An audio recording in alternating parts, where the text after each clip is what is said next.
Olá, pessoal, tudo bem com vocês? Bem-vindos a mais um encontro assíncrono da disciplina de História do Direito. Feliz Páscoa, espero que tenham tido uma Semana Santa bem abençoada, né? Tenham aproveitado bem o feriado. E gostaria de dar alguns informes antes da gente começar o nosso conteúdo de hoje. Pessoal, eu estou devendo correção da primeira etapa de parcial 1, né? O primeiro trabalho que a gente está fazendo na disciplina, para boa parte da turma. Eu acho que eu só consegui corrigir, são 165 trabalhos, né, que estão aí para minha apreciação. Eu devo ter corrigido até agora por volta de 20. Então, eu só vou conseguir dar feedback para vocês no final de semana, certo? Quem já recebeu feedback, ótimo, confira, né, lá quais foram as observações. Se tiver alguma dúvida, entre em contato comigo pelo WhatsApp. E aqueles que não receberam a nota ainda lá no Unileão Digital, é no mesmo espaço que vocês postaram, tenham um pouquinho de paciência que até domingo essa nota vai aparecer para vocês, né? A razão aí do atraso da correção é a questão das orientações dos trabalhos de TCC, né, dos colegas de vocês que estão finalizando o curso. Então, como vocês sabem, ou se não sabiam, né, ficam sabendo agora, eu sou professora de TCC 1 da casa e estou com muitos orientandos de TCC 2 esse semestre e precisei dar uma atenção um pouco mais próxima, né, nessas semanas agora que precederam essa nossa aula de hoje, em razão de que eles já precisavam postar, né, como nota, uma parte do referencial teórico do artigo científico de conclusão de curso. Então, como são alunos concludentes, né, a gente precisa dar toda uma atenção aí mais especial. Como a gente ainda tem bastante tempo até chegar à AV1, né, faltam ainda 3 semanas para o início da AV1, então eu senti que não haveria prejuízo, né, se a gente deixasse, então, a correção para esta semana. Então, até domingo, vocês podem conferir no Unileão Digital. Se tiverem qualquer dúvida com relação à nota que obtiveram, entrem em contato pelo WhatsApp, que eu vou ter muita satisfação de dialogar, explicar e ajudar aí no que for necessário, né, para a melhoria da nossa compreensão. Então, por conta disso, e aí é o segundo aviso do dia, nós hoje, de acordo com o nosso cronograma de disciplina, que você sabe que tem que acompanhar semanalmente, nós teríamos uma outra atividade valendo mais um ponto de parcial. Vocês estão chegando agora ao curso, mas vocês já sabem, né, que as atividades de parcial, elas são algumas, né, pode ser só uma ou algumas, eu gosto de dividir, de fatiar esse bolo, e aí são 3 pontos, né, então essa primeira atividade que vocês enviaram vale 1 ponto, e nós teríamos uma outra atividade para fazer depois dessa aula de hoje, que valeria mais 1 ponto. Mas, como eu estou devendo aí a correção para vocês, a gente vai adiar essa atividade por mais uma semana, ela vai ficar para a semana que vem. Então, no vídeo da aula da semana que vem, eu explico em detalhes como vocês devem realizar esse novo trabalho. Ele vai ser de uma metodologia um pouquinho diferente, porque vocês vão poder fazer em grupos. E aí, na semana que vem, a gente trata sobre isso, tá bom? Então, só para que quando vocês forem verificar lá o nosso cronograma de disciplina, vocês não estranhem, né? Ué, cadê o trabalho? Está previsto aqui hoje que teria um trabalho e eu não estou localizando. Então, é porque nós estamos adiando para a semana que vem. E um terceiro e último aviso é de que esse conteúdo que a gente vai dar início hoje, né, a história do direito no Brasil colonial, nós vamos dividir em 2 etapas. Então, a gente vai começar nessa gravação de hoje e a gente vai concluir numa videoaula da semana que vem, tá certo? Eu vou diminuir um pouquinho o passo, eu vou dar uma retrocedida, uma diminuída no ritmo, na velocidade dos conteúdos que estão sendo ministrados, para que vocês possam ter maior tempo para leitura e aprofundamento, né? Algumas pessoas conversaram comigo sobre a dificuldade que estão tendo para acompanhar todas as atividades, todas as disciplinas, né? Realmente é um período de adaptação, primeiro semestre, e fora isso, nós tivemos a chegada, né, de novos estudantes ao curso, e essas pessoas estão chegando agora com o barco andando, tem várias videoaulas para colocar em dias. Então, para que eles não fiquem ainda mais atrasados, a gente vai, portanto, dar uma pisadinha leve no freio. Então, esse conteúdo de hoje a gente só vai iniciar, só vai conhecer de forma preliminar, e na semana que vem é que a gente vai fazer os aprofundamentos necessários, ok? Então, o texto que eu estou deixando para vocês aqui hoje como indicação de leitura, ele é um pouco mais extenso, né, como de costume. Eu vou falar aqui na aula aquilo que merece maior relevo, merece maior destaque, mas vocês vão encontrar o aprofundamento no material de leitura, e eu fico à disposição de vocês, como vocês já sabem, né, no WhatsApp, de segunda a sexta, das 8 às 18, para que vocês tirem aí as possíveis dúvidas também sobre o material do texto.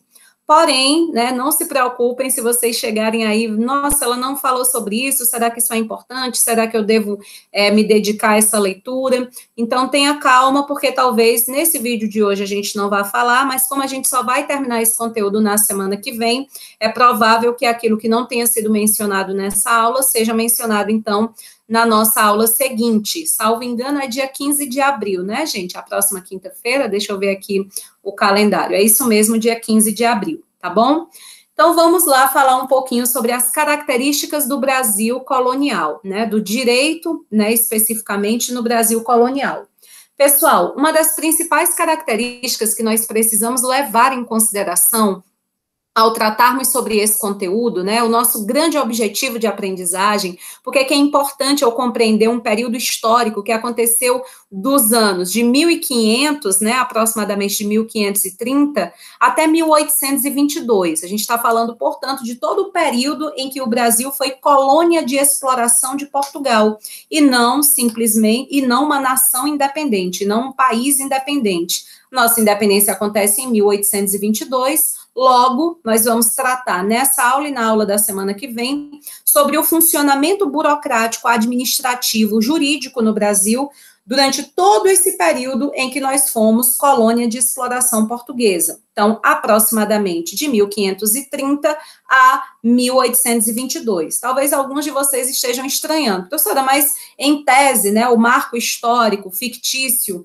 não é que a gente, né, teve essa apropriação do Brasil como colônia portuguesa desde 1500, por que a senhora está colocando 1530? E aí, pessoal, é porque a gente está falando da situação jurídica do país, né? E aí, quando a gente, essas 3 primeiras décadas, elas são marcadas ainda por uma profunda desestrutura, né? A gente está falando, portanto, de pequenos grupos, né, que vinham da metrópole, ainda pensando como que se daria a organização desse imenso território continental, né, que era a Terra Brasilis. Então, a partir de 1530 é que a gente vai começar a ter um conjunto mínimo de normas, de estrutura burocrática, de funções sendo exercidas, né, pelos portugueses no Brasil, e, portanto, é quando a gente vai ter aí uma espécie de marco, né, do início, portanto, desse regime jurídico político na colônia. Então, estamos falando essa semana e semana que vem desse período de 1530 a 1822. Por que é importante falar, compreender, né, historicizar algo que aconteceu há tantos séculos atrás? Como que isso nos impacta? Então, nosso objetivo de aprendizagem é esse. Essa fase do ensino médio, do ensino fundamental, que possa ter ficado de herança, né, de que a gente precisa decorar, memorizar datas, nomes de pessoas, eventos, isso tem que ficar no passado da tua formação de ensino básico. Aqui no ensino superior, especialmente nessa nossa disciplina de história, a ideia é compreender o relevo desse conhecimento para a tua formação enquanto bacharel em direito. Então, ao término dessa videoaula e ao término da videoaula da semana que vem, o nosso objetivo de aprendizagem é compreender como essa herança colonial, como essa herança histórica colonial, como esse direito que vigorou no Brasil de 1530 a 1822, ele reverbera, né, até hoje no nosso direito contemporâneo. Então, que herança histórica nós temos? Como nasceu o direito no nosso país? E como isso impacta, como isso influencia diretamente ou indiretamente no direito que nós temos hoje? Esse é o grande objetivo de aprendizagem. Não adianta você saber decorada a estrutura jurídica do Brasil colonial, né? Saber que existiam os juízes da terra, que existiam os forais, que existiam os direitos do tipo privilégios, que nós tínhamos os juízes de fora, os juízes de órfão, os provedores, conhecer a função de cada um desses sujeitos, se isso está sendo trazido para ti de forma acrítica, né? De forma não analítica. Conhecer isso realmente pode soar como bobagem, já que essa estrutura de judiciário, ela não existe mais no nosso país há séculos, mas a herança, a forma como essa estrutura nasceu e se estruturou, isso tem ainda assim profundo impacto, profunda influência na forma como a gente compreende o direito. É só você comparar com a sua própria vida ou com a vida de qualquer sujeito humano. O contexto em que o sujeito nasce e se desenvolve vai impactar diretamente na sua vida adulta, né? A psicologia do desenvolvimento está aí para trabalhar exatamente isso. Então, esse processo de desenvolvimento cognitivo do adulto tem profunda relação com a sua infância, com a sua juventude, né? Isso impacta. Então, vamos imaginar que a gente está tratando aqui, então, do berço, do contexto em que o nosso direito nasce, para que a gente possa, então, compreender esse direito contemporâneo, um direito adulto, um direito maduro, e nós entendermos, né, a que vinculação histórica ele está ligado. Muito bem. Uma primeira característica de suma importância para a nossa aula de hoje é percebermos que o nosso direito, ele nasce com características profundamente alienígenas. Eu não sei se a professora Josiane já teve a oportunidade de usar esse termo com vocês em introdução ao estudo do direito, mas se não, a gente usa agora e você já leva aí para as próximas aulas e disciplinas. Direito alienígena é direito estrangeiro, né? Quando a gente está falando sobre o direito inglês, o direito espanhol, o direito estadunidense, o direito canadense, a gente está falando sobre um direito alienígena, ou seja, externo ao nosso país. Então, o nosso país, né, ele nasce com uma estrutura jurídica profundamente alienígena. Por quê? Porque, ao contrário da Europa, ao contrário dos países europeus, que vão criar as regras de comportamento social, que vão se transformar em norma jurídica, né, com o desenvolvimento das primeiras civilizações, essas regras, portanto, elas representam, elas estão adequadas ao estilo de vida daquela sociedade, é um direito nativo. O nosso direito é um direito de base alienígena. Nós não respeitamos a forma de sociedade dos povos nativos aqui organizados, né? Os indígenas, aqui, quando os portugueses chegam ao Brasil, nós temos população nativa, nós temos população local, com cultura própria, com costumes próprios e com regras, inclusive, de normas, né, de convívio social. Obviamente, sem o caráter jurídico, porque esse conjunto de sujeitos, né, de nativos, estão numa etapa muito diferente de desenvolvimento civilizatório com relação à Europa, mas que tem, sim, suas regras de convívio próprio.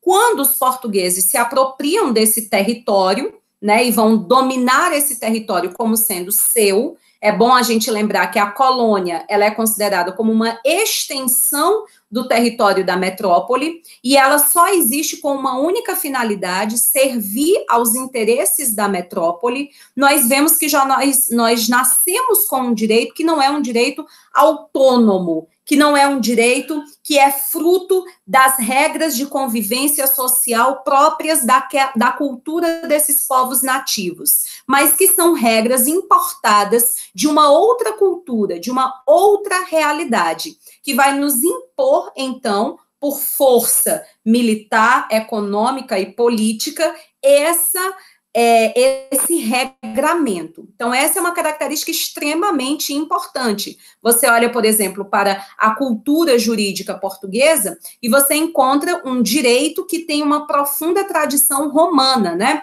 O direito português durante o medievo e até mesmo na Constituição do Estado moderno português, ele está muito ligado ao direito romano, né? Então, aquelas regras que durante séculos foram construídas durante o período, né, de dominação romana no território da Europa. Você lembrar a célebre frase, né, Roma é o mundo.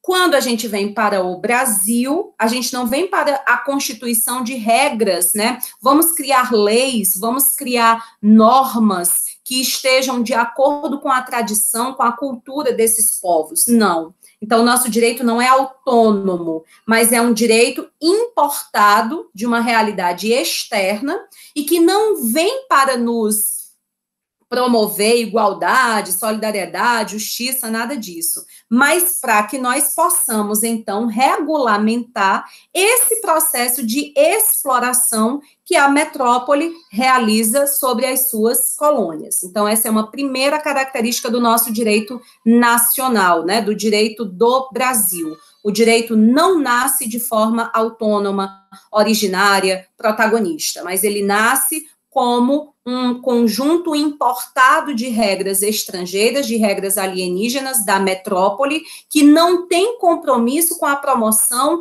do bem-estar, né? Que não tem promoção com o compromisso da independência desses povos, muito pelo contrário, com a sua submissão, com a sua subjugação. Então, essa é uma primeira característica. Uma segunda característica, pessoal, é que justamente por nós não termos, né, um direito nosso, um direito próprio, nós iremos importar esse direito da metrópole, e esse direito ele vai estar encontrado especialmente nas ordenações. O que eram as ordenações? As ordenações filipinas, afonsinas, manuelinas. Ordenações eram aquele conjunto de regras jurídicas que eram encomendadas pelo rei durante aquele reinado para regulamentar a vida em sociedade. A gente pode imaginar as ordenações, né, a grosso modo, para tentar tornar a coisa menos abstrata, mais factual, mais palpável, como se fosse um grande código, onde a gente encontra ali regras do ponto de vista civil, para questões criminais, para questões de tributos e etc. Então, aquele conjunto de regras, baseado nos costumes e nas tradições, especialmente, recebia o nome de ordenações.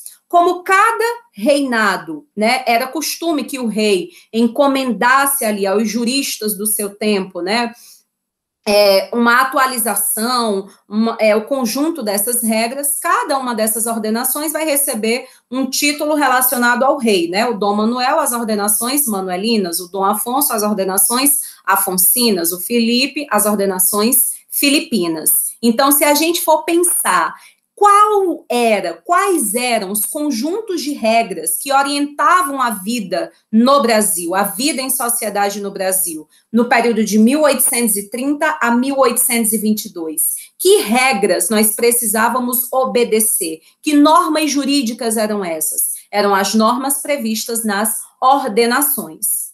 Tranquilo? Muito bem.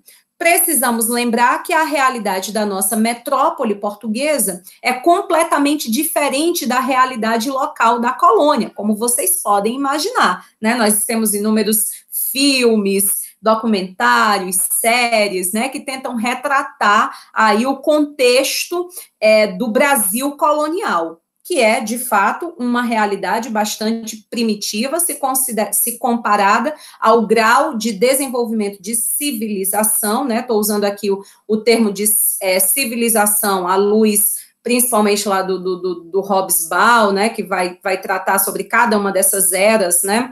E a gente vai estar tratando, portanto, de características muito diferentes, né? Portugal é um país, portanto, independente, é uma realidade de uma nação monárquica, existe a presença, portanto, de uma aristocracia, nós temos uma pequena burguesia. E qual é a realidade do Brasil, por sua vez? Zero, nada disso, né? Nós temos nativos com uma organização cultural, social, completamente diferente desse nível de organização lá de Portugal. É por isso, gente, que essas ordenações, elas acabavam não sendo tão úteis para regulamentar essa vida em sociedade no Brasil, porque as realidades eram muito diferentes, eram muito distantes. E isso, portanto, fazia com que surgissem diversas lacunas, situações que não estavam ali previstas, né, dentro daqueles ordenamentos para a situação específica de colônia,